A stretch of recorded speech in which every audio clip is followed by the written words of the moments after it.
हाफिज मोहम्मद सईद की नजरबंदी से मुतालिक है। हाफिज मोहम्मद सईद की नजरबंदी को लाहौर हाई कोर्ट के रिव्यू बोर्ड ने खत्म कर दिया है। लाहौर में जौहर टाउन में उनके घर को सब जेल करार दिया गया था और हुकूमत की जानिब से आज उनकी नजरबंदी में तौसी की दरख्वास्त की गई थी, जिसे लाहौर हाई कोर्ट के रिव्यू बोर्ड ने खत्म कर दिया। और इस खबर के बाद भारत में खलबली मच गई है। भारत में मोदी जैसा शख्स जो कि वजीर आजम है, जो हजारों मुसलमानों का कातिल है, वो वजीर आजम है, और लेकिन भारत में इस खबर पर आग लग गई है कि हाफिज सईद की नजरबंदी खत्म कर दी गई है। बिल्कुल आपने दुरुस्त कहा मुरीद। एक बार फिर से अपने नाज़रीन को इस अहम खबर से हम आगाह करते चलें कि हाफिज सईद की नजरबंदी खत्म, अदालत ने हुकूमती दरख्वास्त मुस्तरद कर दी और भारत में खलबली मच गई, हलचल मच गई। भारत जो हमेशा से इस बात का ख्वाहा था कि हाफिज सईद को फौरी तौर पर उनके हवाले किया जाए, और भारत ऐसा लगता था कि पाकिस्तान और पाकिस्तान के हवालों से पाकिस्तान का जानी दुश्मन हो गया, और उसके अंदर एक बार फिर से खलबली मच गई है इस खबर के साथ, जहां हाफिज सईद की नजरबंदी खत्म और अदालत ने हुकूमती दरख्वास्त मुस्तरद कर दी। इसी बारे में हम बात करेंगे। माहिर कानून रिजवान अब्बासी साहब हमारे साथ मौजूद हैं। रिजवान अब्बासी साहब, ये बताइएगा कि अब वो बिल्कुल आजाद हैं, फ्री हैं हाफिज सईद साहब? रिजवान अब्बासी साहब, अगर आपको आवाज आ रही है तो ये बताइएगा कि जो रिव्यू बोर्ड ने मुस्तरद की है हुकूमती इस्तदा, अब हाफिज सईद मुकम्मल तौर पर आजाद है? रिजवान अब्बासी साहब तो गालिबन हमारी आवाज नहीं पहुंच पा रही। ये अहम खबर आपको दे रहे हैं कि हाफिज सईद की नजरबंदी खत्म कर दी गई है और जनवरी 2017 से वो नजरबंद थे और इसमें बार बार तौसी की जाती रही। हुकूमत की जानिब से हर 3 माह बाद इसमें तौसी की इस्तदा की जाती रही, जो कि बढ़ाई जाती रही। लेकिन इस बार ऐसा हुआ है कि लाहौर हाई कोर्ट का एक रिव्यू बोर्ड कायम किया गया था और इस रिव्यू बोर्ड ने हाफिज सईद की नजरबंदी में हुकूमत की जानिब से जो तौसी की इस्तदा की गई थी उसको मुस्तरद कर दिया गया है। रिजवान अब्बासी साहब हमारे साथ मौजूद है, माहिर कानून है। क्या कहेंगे रिजवान अब्बासी साहब, क्या सूरत हाल बनती दिखाई देती है?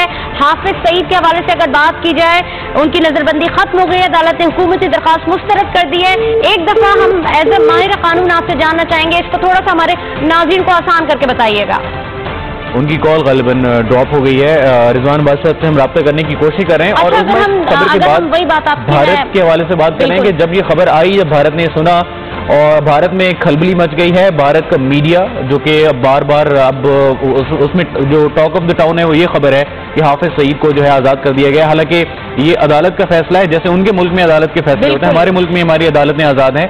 और आपने देखा होगा मुरीद, जब भी कभी बात हो रही थी मुज़ाकरात की, जब भी कभी टेबल टॉक हो रही थी, जब भी कभी बातचीत के दरवाजे खुलते थे, जो भारत था उसका एक ही मुतालबा था हाफिज सईद के हवाले से। और ये चीजें लगता था कि जोर पकड़ती जा रही हैं और भारत चाहता ही नहीं मुज़ाकरात की टेबल पर आना। और अब इस खबर के बाद हाफिज सईद की नजरबंदी खत्म करने के साथ साथ ही एक ऐसा तासुर देखने में आया जो हमने इंडिया में भारत के हवाले से देखा, जिससे वहाँ के जो आम लोग हैं उनमें भी बड़ी खलबली दिखाई देती है। रिजवान अब्बासी साहब हमारे साथ मौजूद हैं, माहिर कानून है। रिजवान अब्बासी साहब, आज जो रिव्यू बोर्ड ने जो फैसला दिया है उसके बाद अब हाफिज सईद मुकम्मल तौर पे आजाद हैं? जी बिल्कुल जी, आजाद। और मैं आपको बताता चलूं कि उनको रिव्यू बोर्ड के इस फैसले से ये साबित हो गया कि उनको नजरबंद करना ही गैर कानूनी था। किसी शख्स को नजरबंद करने के लिए 3 चीजों का होना जरूरी है कि अगर वो शख्स मुल्क की इंटेग्रिटी या मुल्क की सॉवरेनिटी या पब्लिक पीस के खिलाफ काम कर रहा हो तो फिर उसको नजरबंद किया जा सकता है। फिर उसको प्रिवेंटिव डिटेंशन में, किसी किस्म की प्रिवेंटिव डिटेंशन में रखा जा सकता है।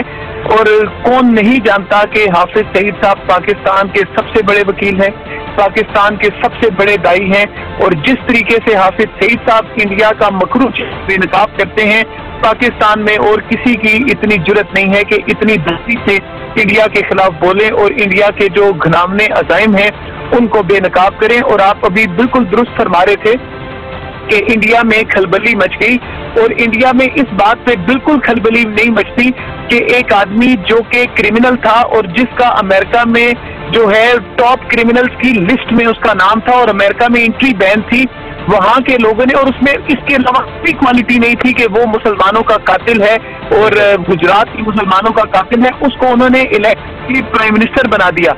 और हाफिज सईद साहब जैसे शरीफुल नफ्स इंसान जो कि सिर्फ इस बात पे वो बात करते हैं कि इंडिया का जो कब्जा है कश्मीर पे वो गासबाना है, इंडिया को गैर बेनकाब करते हैं और यही हाफिज सईद का शायद इंडिया की आंखों में इसलिए खटकते हैं कि वो इंडिया को हमेशा उन्होंने बेनकाब किया है। रिजवान भाई साहब, आपका बहुत शुक्रिया हमें इस बारे में एक्सपर्ट ओपिनियन देने के लिए, और बोल न्यूज हेडक्वार्टर में यहाँ पर वक्त हुआ है।